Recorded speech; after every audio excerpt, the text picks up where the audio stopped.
Live. Hello, Olga. It's Roger Royce calling. Hi, how are you, Roger? Where are you calling from? Calling from Palo Alto today. Very nice city, famous with Stanford University and many innovations, and Russian population was fifth largest growing community, apparently in Palo Alto, California. Oh, I did not know that. Yeah, that's some of the statistics we can find. So you are calling live on air, and I know you are an attorney. You have been interviewed here before, so I'm glad to hear from you again. So this is end of the year. Do we have to be scared to rush into something? Because when attorney calling, you better be aware. It's easier when you call them, but when they call on you, it's like, oh, what did I do wrong? Well, scared might not be the right word, but there certainly are a few opportunities that people can take advantage of before the end of the year that are going to expire or go away or lose their effectiveness as of January 1. So as you can imagine, this is a very busy time of the year for us. We try to get those last-minute planning opportunities in place. And that's what I'd like to share with you for a few minutes if you've got the time. Well, of course, for attorneys, we better have the time, right? Because it's better to have time than do time. So let's us hear it all and help our people, our viewers.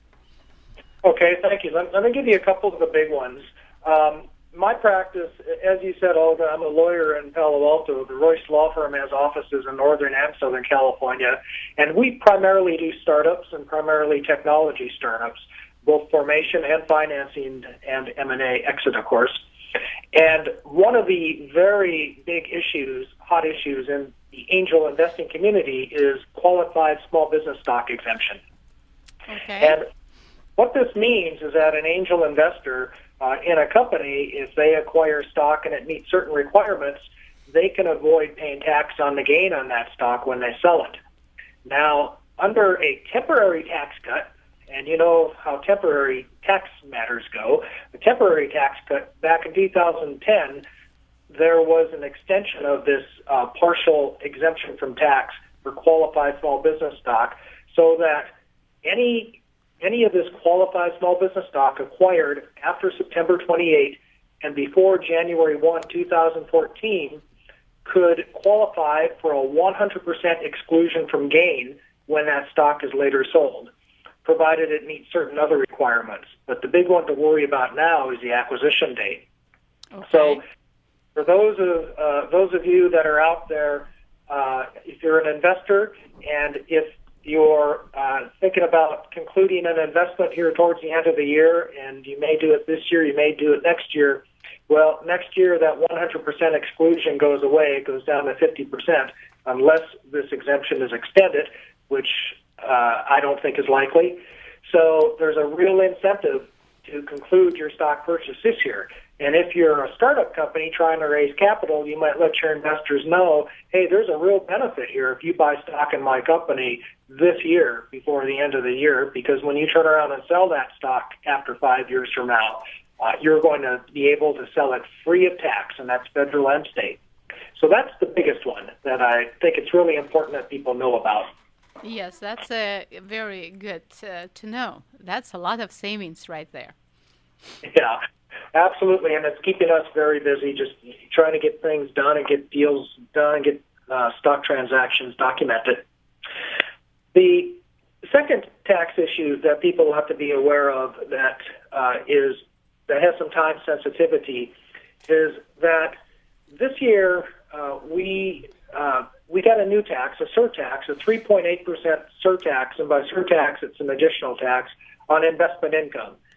Some people call this the Obamacare tax because it's designed to pay the additional costs of health care. And this new tax of 3.8% is charged on what they call net investment income for taxpayers who have more than $200,000 of modified adjusted gross income if they're single, or $250,000 jointly. So for people who have that kind of income and have net investment income, they need to be concerned about planning for this new 3.8% tax. Now, the idea, and net investment income is just what it sounds like. It's typically passive income. So some people who are getting towards the end of the year, and if they're hovering around that $200,000 or $250,000 adjusted gross income mark, they might want to think about ways to defer income into next year so they don't go over that limit, or accelerate deductions into this year or losses into this year to bring their adjusted gross income down. Because otherwise they're going to be into this regime that they pay an extra 3.8% surtax. And even if there's nothing they can do about it, they at least have to be aware that we do have this new tax on income here in 2013. And it's only in California, I guess we're talking about, right? This is federal. This is a surtax. This is all over the country. It's a federal tax obligation. But speaking of California, there are some changes that are California specific. The one that I deal with mostly, or will be dealing with mostly, is that we have a new Limited Liability Company Act. California has adopted what they call the California Revised Uniform Limited Liability Company Act, and it's different than the LLC Act that we've had before. And it's different in that it has a number of new default rules that are different than prior law. And the default rule is a rule that applies if the parties, the members of an LLC, don't agree otherwise. These new rules are going to do things like limit the authority of managers in some situations. It can affect membership status on occurrence of certain events, such as bankruptcy of a member. And importantly, it allows a person to become a member of an LLC without having any sort of economic or transferable interest. So, for example, you're a lender. They might want to control what you do because they're lending money to your LLC. They could become a member now and given the right to approve changes to the operating agreement. So because the law has changed, it's important for people who have limited liability companies to have their agreements reviewed with an attorney and to make sure that none of these new default rules are going to change their original intention or what they anticipate or expected to happen under the Act. Okay. That's very important information for all who own the businesses and trying to save money. They still have about 9 days to do so? You still got 9 days, and that's not a lot of time, but it actually is enough time to do everything that I just mentioned. I'll tell you a funny story. When I first started practicing law out in New York City, I worked for a very large law firm, and one day, right about this time of year, I was riding up the elevator with the head of our legal tax department, and I asked him if he had any Christmas plans, and I'll never forget it. He looked at me the way you might look at moss on a tree and said, "I'm a tax lawyer." Says, "We don't make plans for Christmas. This is the end of the year. This is our busiest time of year." And that's very true. There's a lot of things that people can still do, although we are running out of time. The last one I want to mention to you is that, there aren't many games left in town for people who want to defer income or who want to try to, engage in strategies that are tax efficient and lower their taxable income. But one that is left is what we call a defined benefit plan, and its cousin, the cash balance plan.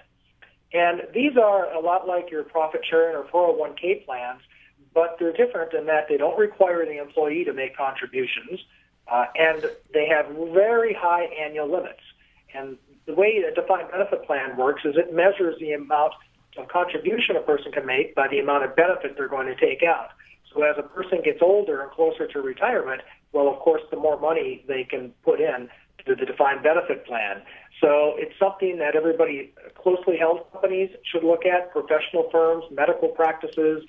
It's something that they should look at because they may be able to put quite a bit of money into a defined benefit plan in 1 year and not have to pay tax on it. You get a deduction for that. The cash balance plan is a type of defined benefit plan that again, it offers older taxpayers the opportunity to catch up on their retirement fund balance towards a maximum of $2.5 million that they can accumulate in the plan.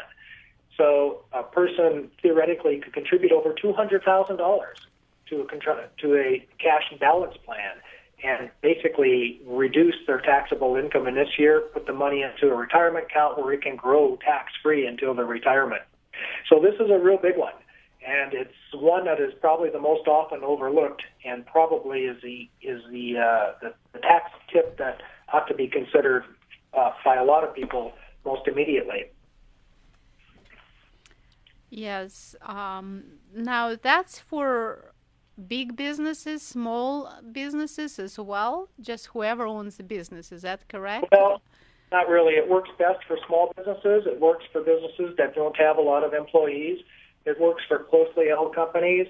You see a lot of medical practices that do these sorts of things, law firms, for example, smaller businesses without a lot of employees. And while you're working with a lot of startups, are you also a tax attorney? Yeah, our law firm, we have 16 lawyers, and we're a full-service law firm. And my background primarily is tax and business. So when we get towards this time of the year, tax considerations become very, very important. And it's important to do our business planning and put in place the right types of entities for asset protection and liability protection. But it's also important to limit any needless tax exposure. So Congress has given us these gifts and has given us these opportunities, and people just need to be aware of them to take advantage of them. Yes, that's good to take advantage. And can you still say that the government give us opportunity to take care of our businesses and save some money? If you know what you're doing, and if a company is well advised, yeah, there certainly are. But, more than the opportunities, taking advantage of the opportunities, it's important to avoid the traps. And that's the other thing that we see people make mistakes that they wouldn't have to make. And, of course, that's a topic that you and I have discussed quite a bit when I've been on your show, and maybe not something that's quite as urgent here at the end of the year when there are expiring tax benefits. Right, so I guess next year we should expect you to come again to our program and maybe start the year fresh and fix all of the mistakes have been done. It's like would be New Year resolution. But meanwhile, for those who still has time and want to save some money, please take our advice and follow the attorney's advice, actually. Try to save money on taxes. And all of the challenges and tax savings we just talked about it, we will put on ustream.tv, as you can see right now. Just search Olga Show as of today's date, and will be available on YouTube with Roger Royce and Olga Show. So please come back to it, and you will be able to repeat and know those benefits. And again, please talk to the attorneys, because we have how many attorneys per person in California? Seems a lot of attorneys. It's a lot. I hate to guess. Yeah, I think it's like on 10,000 people or something. California at least has a lot of attorneys. And it's probably because it's the most expensive and best state to be at. Well, yeah, we certainly think it's the place to be if you're in the startup community or in the tech business or in the venture capital business. Well, thank you, Olga. Thank you so much, yes, that you were able to share this wonderful information. And, of course, we wish you a happy holidays and that you will still have time to celebrate Christmas and Happy New Year. Guess what? You can join Russian community. We're going to celebrate Christmas 6th and 7th of January, and 13th and 14th of January would be, we call it All New Russian New Year. So you're welcome to catch up your working hours during this holiday season with Russian community. Okay, you're not going to make me speak Russian again, are you? It was the last time. Well, I thought, yes, you're so good in it, so might as well practice some Russian. And I'm the only one who asks people speak Russian. I think it's wonderful, beautiful language, and I love English. I have to admit, I'm going to learn English from you. Oh. And you can learn Russian from me. How about that? I think you're going to get the better of that deal, but okay. All right, we will do it slowly, but eventually. So All right. So glad that you called, and we're gonna listen when the Saints go marching in. That's with International String Trio, who gave us and donated to us their CD. And thank you, Roger, for calling. And here is a song for you and our listeners. Happy holidays.